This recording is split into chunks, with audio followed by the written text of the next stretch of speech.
수험생 여러분 안녕하세요. 상큼이었습니다. 이제 국가직 시험이 요즘 얼마 안 남았잖아요. 그래서 이제 학원에 수강생분들이 이제 많이 수험 상담을 신청하세요. 특히 이번에 국가직 시험을 처음으로 보시는 이제 수강생분들 상당히 많잖아요. 국가직이 이제 주 목표이신 분도 계시겠지만 이제 실질적으로는 국가직 외에도 이제 지방직까지 목표로 하시는 분들이 상당히 많습니다. 그래서 이제 많이 이제 상담을 요청하신 내용 중에 하나는 국가직 시험이 끝나고 나서 남은 기간 동안에 지방직 시험을 준비하면서 과연 점수를 올릴 수 있는지 합격이 가능한지 관련해서 상담을 많이 신청해 주세요.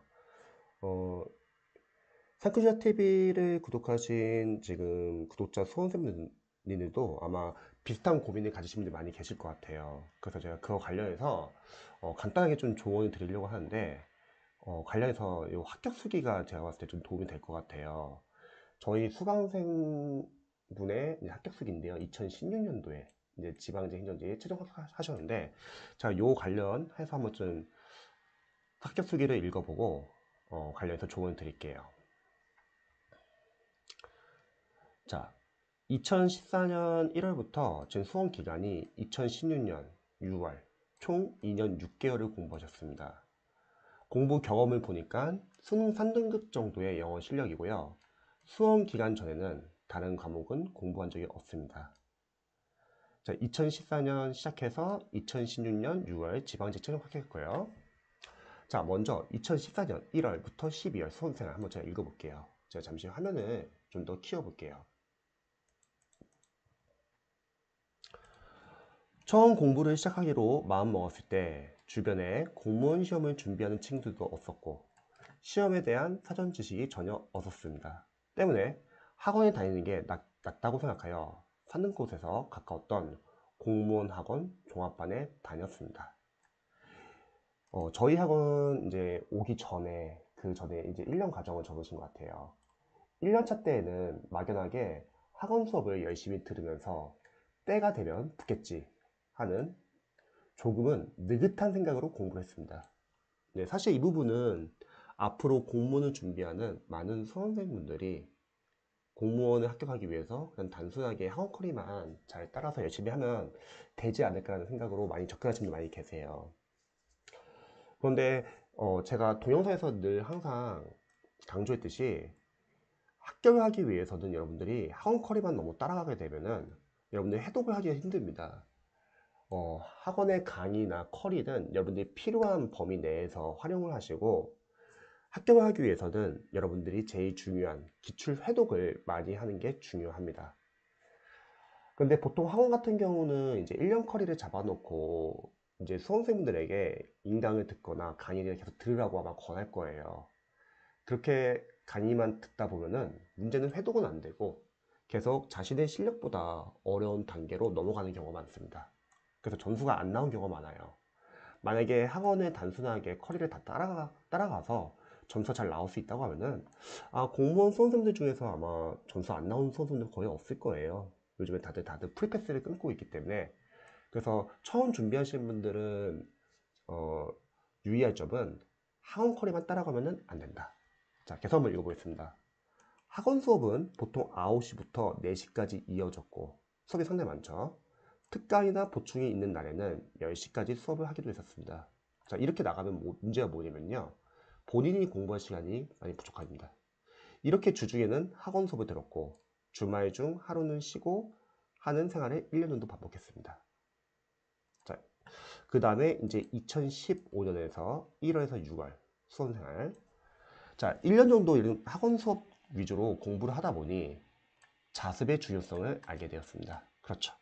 여러분들이 어쨌든 강의를 듣고 나서 자신이 직접 해독을 하고 암기를 해야지 자신의 실력이 되는 거잖아요. 왜냐면 시험장 가서 강사님이 풀어주는 거 아니잖아요. 여러분이 직접 풀어야 되니까요. 학원의 수강 기간이 끝나고 자습 위주로 공부하면서 어떤 식으로 공부해야겠는지 방향이 잡히기 시작했는데 4월 초였던 이런 국가직 시험에서 좋은 성적을 거두기에는 조금 짧은 시간이었고 결국 좋지 않은 성적을 받게 되었습니다. 필수 과목 3개 모두 다 문제였지만 국어나 한국사는 암기가 필요한 부분에서 틀렸기 때문에 지방지까지 남은 시간 동안 구멍을 메울 수 있을 거라 생각했습니다. 다만 영어 점수가 생각보다 너무 나쁘게 나와서 국가직이 끝나고 지방직을 기다리는 이 기간 동안 무척 걱정이 많았습니다. 그래서 앞으로 공무원을 준비하시는 수험생들은 잘 아시겠지만 많이 들어봤을 거예요. 영어가 가장 중요합니다. 저는 생각했을 때 공무원 시험에서 가장 중요한 두 과목은 영어와 국어인 것 같아요. 물론 내년부터는 이제 조정 점수가 없어지고 다섯 과목이 다 중요하겠지만 기존 시험에서는 이제 국어랑 영어는 아무래도 언어 과목이니까 단순하게 암기만 한다고 해서 우리가 풀 수 있는 건 아니잖아요. 그리고 꾸준히 해야 되는 것도 중요하고요. 특히 영어가 가장 중요합니다. 그래서 영어가 잘 못하는 수험생들은 수험 기간이 공무원 시험은 2년, 3년, 4년 계속 늘어날 수 있어요. 그래서 영어가 약하신 분들은 초반에 좀 영어를 집중하는 것이 중요합니다. 자, 이후 정말 운이 좋게도 영어가 쉽게 출제되고, 그쵸? 이 해는 당시 영어가 좀 쉽게 출제되었습니다. 찍은 문제가 맞는 바람에 이런 것도 좀 중요해요, 사실. 이건 찍는 것도 운이죠. 운도 실력이죠, 어떻게 보면. 자, 지방에서 총점 399점을 받게 되었고 합격을 예상했지만 제가 지원했던 지역의 커트라인이 높아지는 바람에 필기 합격도 못하게 되고 말았습니다. 이때 정말 실망을 많이 했던 기억이 있습니다. 다시 공부를 시작하기도 엄두가 나지 않았고 399라는 대단하죠. 점수를 다시 받을 수 있을지 저 자신한테도 의문이 들었습니다. 다섯 과목 중에서도 영어가 가장 걱정이었는데 영어에서 한 문제가 더 맞았더라면 하는 생각이 머릿속을 떠나지 않았고 자신감을 떨어뜨리는 가장 큰 요인이었습니다. 자, 이렇게 이제 시험이 끝났고요. 이 다음 해에 이제 영가 스파타 센터 2009편정 영어 과외 수업을 이제 들으러 오셨습니다.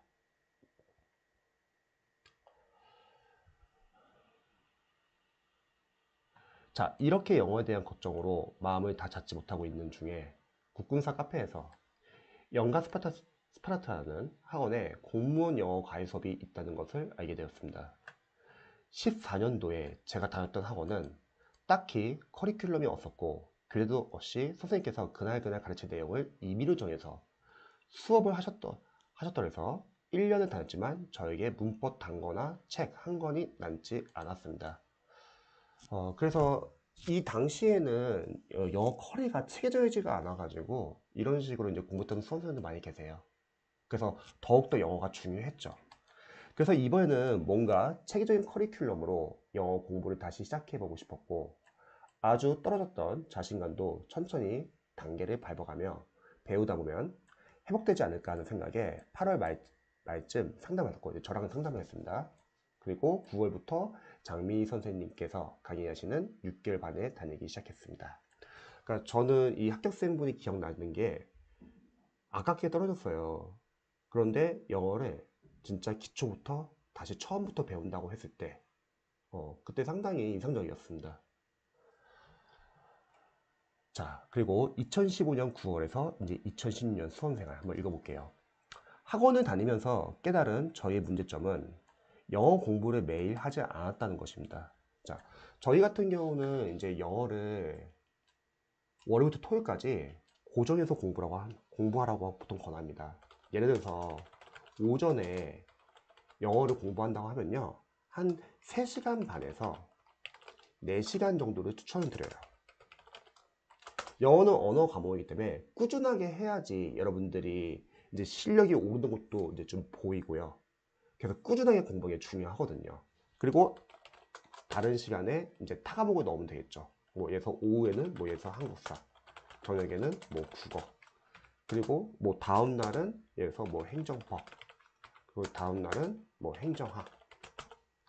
이건 뭐 단계마다 좀 다를 수도 있지만 보통 하루에 저희는 3과목 정도를 공부하라고 추천하고 영어는 매일 하기를 추천합니다. 자, 다른 4과목은 영어에 비해 어느 정도 객관적인 범위라는 것이 있고, 그쵸? 공부를 하면 단기간 안에 성적이 나타났기 때문에 다른 과목은 여러분들이 해독을 많이 하고 암기를 하면 그래도 효과가 보이거든요. 시험이 가까워져 오는 순간부터 영어를 5순위로 뒀었습니다. 다른 과목들은 공부하다가 남는 시간에 영어 공부를 하는 등 계획이나 체계 없이 공부했던 게 15년도 국가직을 망치게 된 원인이라는 생각이 들었습니다.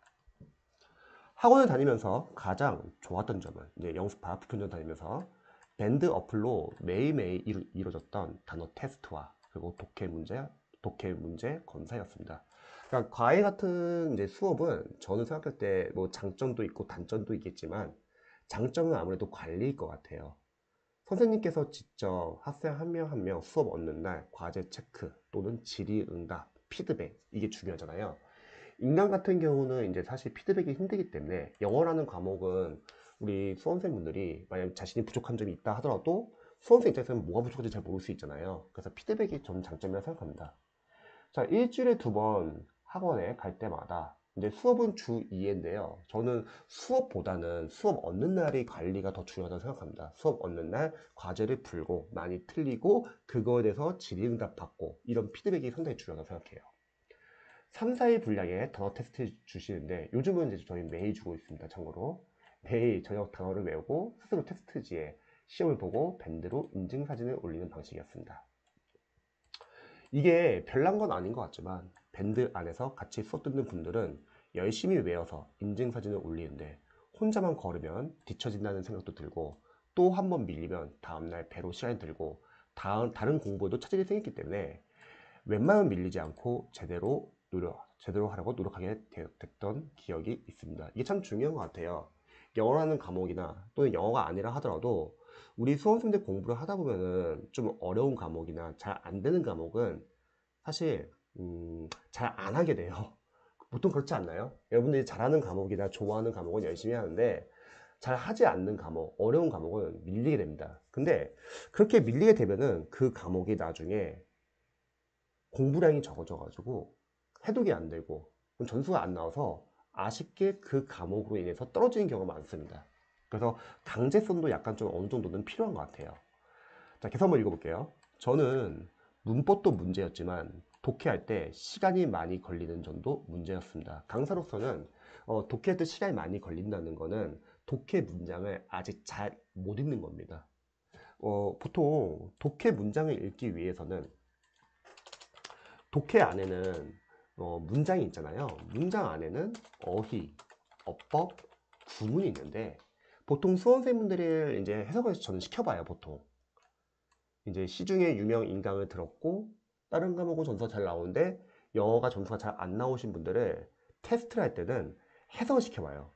그럼 해석을 시켜보면 영어 문장을 잘 못 읽는 수험생들의 특징이 뭐냐면 문장 구조 분석 못하고요. 그리고 감으로 독해를 하고요. 그리고 구문 연습이 제대로 안 돼 있습니다. 또는 구문 강의를 들었다 하더라도 어려운 구문 강의에 들어가지고 쉬운 구문도 해석 못하는 경우가 많습니다. 그래서 독해라는 거 또는 문장을 해석하기 위해서는요, 독해 기반 연습이 중요합니다. 그게 바로 기초 문법과 구문 독해입니다. 영어를 오랫동안 공부를 했고 공무원 영어 점수가 안 나오시는 수험생들 공통적인 문제점은 바로 이 기반 연습이 제대로 안 돼 있습니다. 그냥 인강을 듣고 안다고 생각하고 넘어가는 거죠. 그래서 해석을 못하는 거죠. 그래서 저는 강의를 계속 하면 할수록 이 부분이 상당히 너무 중요한 것 같아요. 그래서 기초 문법, 쉬워서 기초 문법이 아니라 우리가 독해를 읽기 위한 문법이라는 거죠. 구문 독해. 구문 독해에서는 직독직해로 끊어 읽기 하면서 문장 구조 분석하고 구문을 해석하는 연습을 하는 거예요. 이런 연습이 충분히 돼야지 독해 문장을 정확하고 빠르게 읽을 수 있는 겁니다. 그래서 혹시 영어 점수가 잘 안 나오시고 독해가 잘 안 되시는 수험생들은 이런 연습을 좀 많이 하시기를 추천드립니다. 계속 한번 읽어볼게요. 매일매일 적은 양의 문제라도 거르지 않고 푸는 방법과 풀었던 문제들로 복습하면서, 그렇죠. 영어라는 게 이전에는 단순하게 양치기로 많이 풀면 점수가 오른다고 생각하시는 분들 많이 계셨을 거예요. 그런데 요즘에는 영어 교재들이 상당히 잘 나왔습니다. 그리고 좋은 교재는요, 풀고 나면 남아야 돼요. 아, 포인트가 이런 게 있구나. 그래서 안 좋은 교재로 공부를 했을 때는 공부를 많이 해도 섞입니다. 계속 개념들이. 하지만 좋은 교재는 풀고 나면 남아요. 아, 포인트가 이런 게 있구나. 아, 이런 건 이렇게 접근해야 되구나. 그래서 요즘에는 영어를 단순하게 많이 공부하는 것보다는 저는 이제 생각이 조금씩 바뀌는 게 좋은 교재를 선정해가지고 그 교재를 여러분들이 여러 번 보시면 좋을 것 같아요. 물론 독해는 여러분들이 꾸준히 푸는 게 중요하죠. 하지만 어휘랑 문법 같은 경우는 저는 이제 지금은 많은 교재 보는 거 추천하지 않고요. 좋은 교재를 정해가지고 그 교재를 제대로 활용하시길 추천드립니다. 독해도 마찬가지예요. 독해도 좋은 교재 요즘 워낙 많기 때문에 좋은 교재로 여러분들이 교재를 활용해가지고 그 교재를 활용하면서 자신의 문제점을 체크하고 그리고 약점을 체크하고 보완하는 것이 중요합니다. 단순하게 양치기로 하게 되면 문제가 뭐냐면요. 영어를 잘하시는 분들은 상관이 없었는데 사실 영어를 잘하시는 분들은 영어 공부를 많이 안 하겠죠. 근데 양으로 많이 승부하려고 하다 보면 문제가 뭐냐면 푼 건 많은데 계속 섞이게 되는 거예요. 체계적이지가 않고요. 그래서 저는 영어 공부는 줄여나가는 공부가 상당히 중요하다고 생각합니다. 자, 그리고 시간을 단축하는 방법들로 해결하였습니다. 이렇게 단어와 독해 공부는 주로 숙제 위주로 진행되었고 그리고 수업 시간에는 문법 위주로 강의가 이루어졌습니다. 6개월 과정이 끝날 무렵에는 여러 번 해독하기에 최적화된 저만의 문법 단권화 책이 만들어져 있었고 문법 단권화에 대해서 제가 좀 부가 설명 좀 드리면요. 문법 단권화는 시간이 많으신 분들은 만드셔도 괜찮아요. 근데 타국도 공부하고 여러분 시간이 많이 부족하잖아요. 그러면 본인이 보고 있는 이론서나 포인트 교재에 추가하시면 될 것 같아요. 여러분들이 이론서나 포인트, 문법 포인트 교재를 하나 정해가지고 그 교재는 계속 꾸준하게 보면서 암기를 하겠죠. 왜냐면 우리가 실전 시험장 갔을 때 영어 문법 문제를 보자마자 머릿속에 이론이 이해 및 정리가 되어 있어가지고 암기가 되어 있어도 바로 끄집어낼 줄 알아야 되거든요. 그럼 사실 이론과 포인트 교재에 웬만한 문법 포인트는 거의 다 들어가 있어요. 그럼 빠진 부분은 제가 봤을 때 한 20% 정도? 그거는 어디서 보아하면요. 연도별 기출에서 보아하면 됩니다. 연도별 기출에서 문법 문제 풀면서요. 세세한 약간 좀 지역적인 문법도 있잖아요. 빠진 부분들이 있으면 이런 교재다 추가하면 됩니다. 이게 단권화예요. 단권화는 이제 시간이 많으신 분들 추천하지만 우리 수험생들 영어만 공부하는 것도 아니고 5과목 다 공부해야 되고 이제 다 조전조수 없어져 5과목 다 중요하기 때문에 시간이 없으신 분들은 이론서나 포인트 교재 하나 정해가지고 문제를 풀면서 거기다 추가하시면 좋을 것 같아요. 자, 계속 한번 볼게요. 이렇게 6개월 커리큘럼이 끝나고 나니 2월이 끝났고 이제 2월의 과정이 끝났어요. 3월이었습니다. 단어 독해 등 6개월 동안 매일매일 해오던 영어 공부를 혼자서 하려 하니 막막한 마음이 들던 차에 이제 제가 진행하는 무료 기출 특강이 있다는 이야기를 듣고서 이어서 수강하게 되었습니다. 그러니까 저희가 이전에 영어과의 6개월 과정을 들으신 분들 한해서는 이제 무료 수업을 진행을 했었거든요. 그래서 이제 제 무료 수업을 들은 거죠. 자, 일주일에 한 번 실제 시험처럼 시간 체크를 하면서 기출 문제를 푼 뒤, 저희는 기출 20문제를 30분 안에 푸는 연습을 했어요. 그 당시에.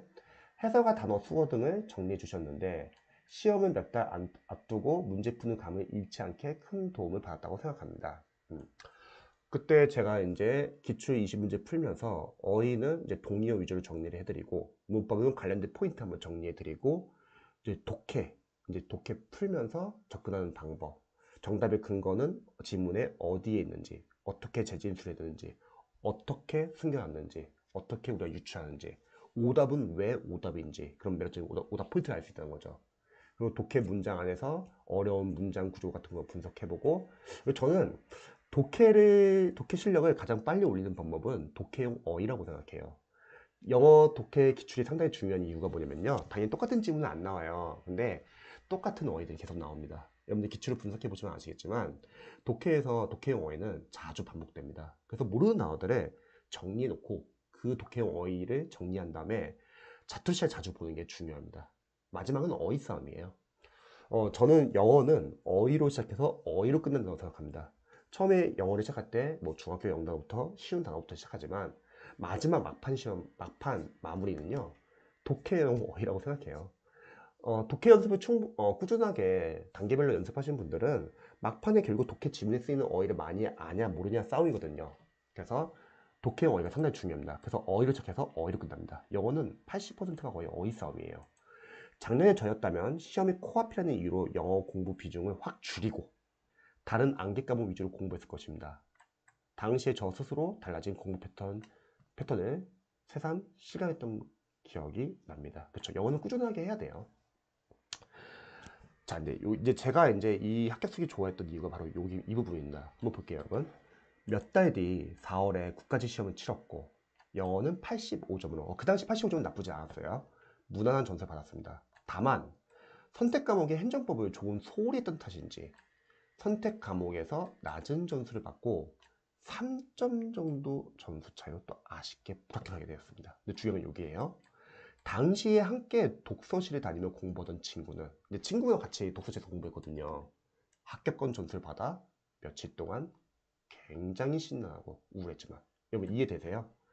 친구랑 같이 공부했는데 본인은 잘 안 됐는데 친구는 합격한 거예요. 상당히 기분이 애매할 거고 아주 힘드실 것 같아요. 근데 지금 와서 생각해보면 오히려 이것이 남은 지방직까지 더 열심히 공부하게 된 계기였다고 생각합니다. 자, 이게 뭐냐면요. 이 합격생분은 국가직이 점수가 좀 아쉽게 부족했지만 지방직도 있었기 때문에 지방직까지 포기하지 않고 계속 이어서 공부했던 거예요. 제가 오늘 이 동영상 촬영한 이유는 사실 이제 비슷합니다, 여러분. 이번 2021년 국가직 시험 보고 나서 시험을 잘 보신 분들도 계실 거예요. 그런 수험생들 중에서도 붕 뜨신 분들 계세요. 잘 봤으니까 지방직 그냥 보지 말까? 면접만 준비할까? 이런 분들 계세요. 그런데 진짜 국가직에 최적화된 직렬 아니고서는 이제 보통 지방직도 많이 보고 그리고 국가직과 지방직에 합격하게 되면은 또 지방직을 가시는 분들 많이 계세요. 진짜 국가직에 최적화된 직렬이 아니고서는요. 그래서 국가직 시험을 보고 나서 혹시 시험을 잘 보신 분들은 면접을 같이 준비하시면서 지방직 포기하지 말아야죠. 지방직 계속 끝까지 같이 보셔가지고 둘 다 붙어야죠. 하지만 제가 이번 동영상 촬영하는 이유는 국가직 시험에서 점수가 잘 안 나오신 수험들도 많이 계실 거예요. 특히 초시생분들은 시험을 그 전에 본 적이 없기 때문에 국가직 시험 가가지고 아마 100% 자기 실력을 발휘하는 게 쉽지 않을 수도 있습니다. 긴장할 수도 있고 지나치게 예민하게 공부해가지고 실수할 수도 있고요. 근데 국가직이 여러분 끝이 아니라는 거예요. 국가직은 합격권이 상당히 높은 거 아시죠? 일반 직렬 같은 경우는 뭐 국가직에 최적화된 뭐 직렬 그런 직렬 빼놓고는 일반 직렬은 합격권이 다 높습니다. 이전에는 7급을 준비하는 수험생들도 국가직, 9급 국가직은 많이 보셨고요. 그리고 이거는 제한이 없기 때문에 이제 전국 단위 수험생들이 다 같이 시험을 보고 특히 2년차, 3년차 재시생분들이 유리하죠. 초시생분들은 국가직까지 완벽하게 공부하고 시험장 가는 건 쉽지 않거든요. 물론 공무원 시험에서 완벽하게 공부한다는 건 없지만요. 그래서 국가직에서 점수가 안 나올 수도 있습니다. 하지만 국가직 시험을 못 봤다고 해서 여러분들이 좌절하면 안 되고요. 지방직까지 계속 이어서 준비하는 게 상당히 중요합니다. 자, 이거 한번 계속 읽어볼게요. 자, 이 부분 보시면요. 4월 국가직을 망쳤다고 6월 지방직도 망칠 거라고 생각하지 않으셨으면 좋겠습니다. 빠르게 마음을 추스리고 4월 시험을 못 본 이유를 찾아. 그쵸? 국가직 시험을 보고서 시행착오를 하는 거예요. 그리고 거기서 좌절하지 마시고 문제점을 체크하는 거죠. 6월 시험에 대비해야 합니다. 합격생분이 이걸 잘 하셨어요. 저의 경우도 4월 국가직에서는 행정법 75점을 받았지만 지방직에서는 95점을 받았습니다. 자, 남은 지방직 기간 동안에 이제 수험생들이 상당히 많이 신청하는 게 국가직 시험 끝나고 나서 지방직까지 제가 합격 점수를 올릴 수 있을까요? 이런 걱정을 많이 하세요. 당연히 올릴 수 있습니다. 왜냐면 매일매일 자신의 약점을 보완한다고 생각해 보세요. 그리고 점수라는 거는 높을 수도 있고 낮을 수도 있어요. 예를 들어서 A라는 과목이 점수가 막 80점에서 90점대 나오는 거예요. 근데 또 다른 시험에서는 A라는 과목이 점수가 60에서 70점대로 떨어지는 거예요. 자, 수험생분들은 이게 지금 어떤 게 문제인 것 같아요? 점수가 높을 때도 있고 낮을 때도 있다. 공부를 열심히 안 한 건가요? 아니죠. 강사로서는 아마 A라는 과목에서 자신이 잘 아는 포인트들이 있을 거고, 또 A라는 과목에서 아직 암기가 안 되거나 약한 부분이 있을 겁니다. 근데 시험은 어떻게 나올지 모르잖아요. 본인이 잘 알고 있는 부분에서 많이 나오면 점수가 당연히 잘 나올 수 있는 거고요. 본인이 모르는 부분에서 나오면은 만약 약점 체크가 안 돼 있다면 당연히 점수 떨어질 수 있는 거예요. 그래서 점수는 여러분들이 너무 얽매이지 않았으면 좋겠어요. 점수가 안 나오면 안 나온 대로 거기서 문제점을 찾으시면 됩니다. 만약 점수가 많이 틀려서, 문제를 많이 틀려서 점수가 잘 안 나왔다고 할게요. 그러면 너무 점수에 신경 쓰기보다는 약점을 체크하는 거죠. 틀린 문제를 체크해가지고, 아, 내가 맞출 수 있는데 틀린 문제면 반성을 해야죠. 암기를 안 해서 틀린 거면 그 반성을 해야죠. 실수해서 틀린 것도 반성을 해야죠. 하지만 그런 것도 있을 수 있잖아요. 진짜 틀리라고 내는 문제. 그런 거는 감안해야죠. 지방제 같은 경우는 높은 점수를 요구하는 시험은 아니에요. 모든 과목을 다 고득점 맞아야 되는 건 아닙니다, 여러분. 잊지 말할 것은 합격점만 넘기면 돼요. 그러면은 20문제 중에서 틀리라고 내는 문제는 많지는 않습니다. 설령 나온다 하더라도 남들도 모를 확률이 큽니다. 100점 방지용 문제라는 거죠. 근데 그런 문제 나왔을 때 갑자기 그 문제를 해결하려고 접근하면은 시간을 뺏길 수 있어요. 그러면 뒤에서 풀 수 있는 문제를 못 풀 수도 있습니다. 틀리라고 내는 문제, 어려운 문제가 나온다. 해결이 안 될 것 같다. 넘어가세요. 그 문제 넘어가면은 나머지 문제를 다 맞출 수 있습니다. 그러면 합격점이 나와요. 근데 그런 연습이 제대로 안 돼 있는 상태에서 그 문제를 접근하게 되면은 나머지 풀 수 있는 문제도 시간이 부족해가지고 못 풀 수도 있습니다. 그래서 여러분들이 국가직 시험이 끝나고 나서 점수가 좀 안 났다고 해서 너무 불안해하지 말고 지방직까지 계속 이어서 공부를 하세요. 지방직과 국가직은 다릅니다. 지방직은 지역으로 나뉘잖아요. 중복 지원이 안 되니까 누군가는 서울시 쓰는 분도 계실 거고, 누구는 부천 쓰시는 분도 계시고, 누구는 인천 쓰시는 분도 계실 거고요. 또 그 안에서도 직렬로 나뉘죠. 누구는 행정직, 누구는 교육행정직, 또 누구는 사회복지 자격이니까 사회복지직. 나뉘고 나뉘기 때문에 지방직은 컷이 낮아집니다. 그리고 7급 준비하시는 분들도 이제 7급 시험이 얼마 안 남았기 때문에 지방직을 안 보는 경우도 많고, 국가직에서 이제 높은 점수 받으신 분들 또는 주로 이제 국가직을 위주로 공부하셨던 분들도 지방직을 안 보신 분도 계시잖아요. 그래서 국가직에 비해서 지방직은 점수가 상대적으로 낮기 때문에 여러분들 절대 포기하시면 안 됩니다. 자, 계속 한번 볼게요. 국가직 이후로 행정법 비중은 늘리고 구멍이 어디인지 알려고 기본 이론을 찬찬히 살피며 공부한 덕분입니다. 자, 여러분 절대 포기하지 마세요. 아, 참고로 다른 학교생 케이스도 있었어요. 어떤 학생이냐면 저희 학교생분 중에서 국가직 관세직을 준비했어요. 그런데 아쉽게 잘 안 됐습니다. 근데 선택 과목이 안 맞았어요. 그래서 행정학으로 빠르게 전환시켜가지고 지방직을 준비했어요. 2개월 안에. 근데 다행히 행정직, 인천시 행정직에 최종 합격을 했습니다. 2개월 안 동안에 그러면 우리 수강생이 한 건 뭐냐면 기출회독을 최대한 빠르게 중요한 거 위주로 집중해서 봤습니다. 자, 무슨 말이냐면 2개월 시간이 절대 적은 것도 아니고요.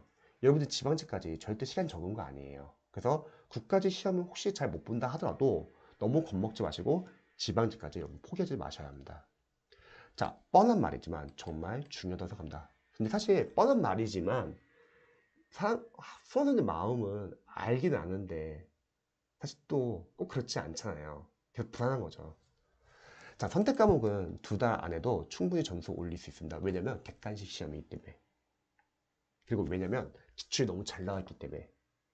또 기출을 여러분들이 충분히 해독을 하되 이런 경우가 있어요.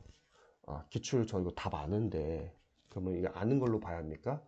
저는 약간 생각이 좀 다른 게 정답을 안다서 안다기보다는요, 기출은 우리가 분석하는 게 중요해요. 보기형, 선지, 해설 하나하나 다 OS 포인트를 보셔가지고요, 여러분들이 아는 것은 삭제하고 모르는 거 위주로 줄여서 보시되, 그리고 어설프게 아는 거나 모르는 거는 또는 나중에 잊어버릴 것 같은 거는 그냥 모르는 걸로 해주세요. 그렇게 따지면은 기출 포인트 상당히 많아집니다. 그래서 기출을 2번, 3번, 4번 봐도 계속 새로운 게 나오는 이유이기도 해요. 거꾸로 말하면 기출만 제대로 잡는 것도 쉽지 않다는 겁니다. 그래서 여러분들이 국가직 시험 혹시 잘 못 본다 하더라도 지방직 때까지는 이어서 공부를 하셔야 합니다. 자, 국가직 때문에 지방직까지 포기하지 마세요. 제가 이걸 좀 알려드리고 싶었어요. 분명히 이번 국가직 시험 끝나고 나서 많은 수험생들이 아마 점수가 안 나와서 힘들어하시는 분들 많이 계실 거예요. 근데 지방직 싸움이에요.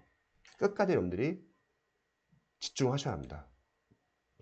단기간에 합격은 하지 못했지만 이 글을 읽게 되시는 분 중에 저와 비슷한 상황으로 불합격해서 다음 시험을 준비해야 할지 망설이고 있다거나 또 비슷한 고민을 가지고 있으신 분들께 도움이 되었으면 좋겠습니다. 긴 글 읽어주셔서 감사합니다.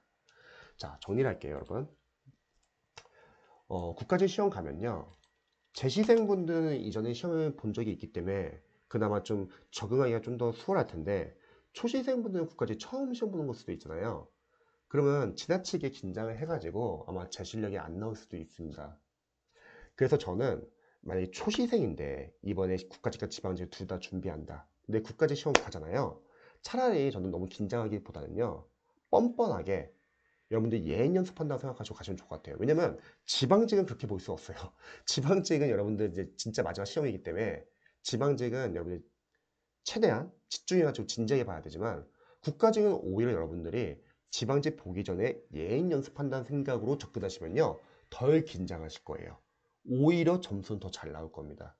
처음 보시는 분들은요. 왜냐면 처음 보시는 분들은 분명히 시행착오 할 거예요. 시간 배분 잘 못하거나 과목 순서 잘못 정하거나 어려운 문제 넘어가지 않고 계속 잡고 있거나 아니면 주위에 막 소음이 들리는 거예요. 막 누가 다리 떨고 등등등 여러 가지 변수가 많이 생긴다는 거죠. 그래서 국가직은 여러분들이 시험 끝나고 나서 점수와 상관없이 지방직까지 목표로 하셨던 분들은 절대 포기하지 마시고 지방직까지 끝까지 잡고서 준비를 하시기 바랍니다. 그리고 크게 신경 쓰지 마세요. 그냥 기계처럼 공부만 하세요.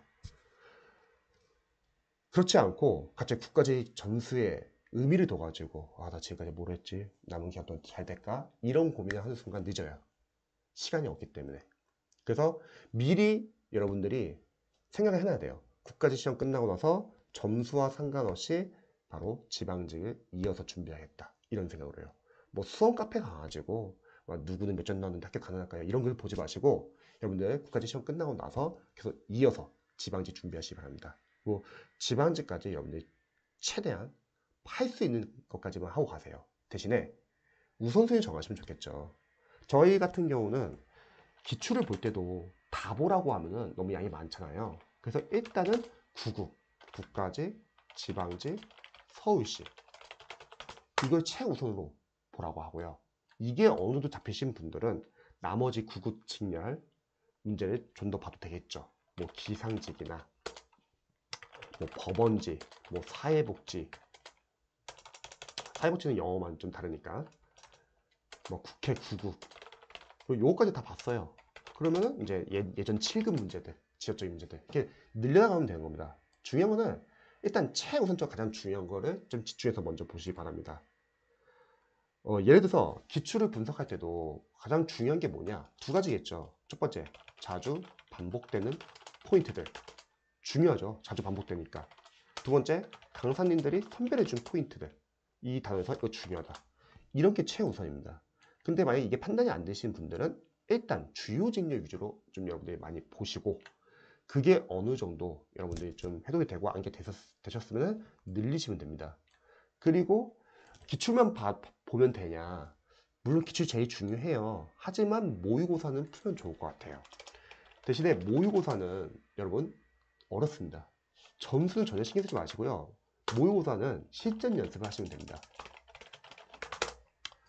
시간 배분. 저희 같은 경우는 국어 20분, 영어 30분, 나머지 과목은 10분에서 한 15분 이내로.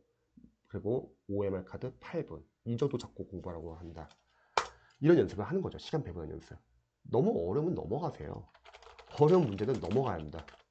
그러면 나머지 문제 다 맞출 수 있어요. 근데 어려운 문제 안 넘어가면 나머지 문제도 못 맞출 수 있습니다. 그리고 틀린 문제를 통해서 약점 체크. 오답을 분석하되 내가 맞출 수 있는 문제인데 틀렸다. 뭐 복습을 안 했거나 암기를 안 했거나 그런 건 반성해야죠. 하지만 지역적인 부분에서 틀릴 수밖에 없는 문제라면 그거는 여러분들이 그냥 참고하시면 됩니다. 그래서 모의고사는 전서 중요한 게 아니라 이런 연습을 하시는 거예요. 그리고 남는 시간에 기출을 계속 봐야죠. 자, 중요한 거는 기출입니다, 여러분. 그렇다고 모의고사를 안 해서는 안 돼요. 왜냐면 시즌 연습도 하면서 시행착오도 해야 되니까. 이렇게 시행착오를 많이 하고서 지방직에서 여러분들이 이제 100% 실력을 발휘하면 됩니다. 그리고 지방직 시험 볼 때 전국의 모든 수험생들 보는 거 아니에요. 여러분들과 같은 지역의 같은 직렬 학생들끼리만 보는 겁니다. 너무 겁먹지 마시고 국가직 시험 끝나고 나서도 집중해서 공부하시면 충분히 합격 잘 할 수 있습니다. 많은 분들이 그렇게 합격을 했습니다. 절대 짧은 기간 아니에요. 여러분들의 합격을 응원합니다.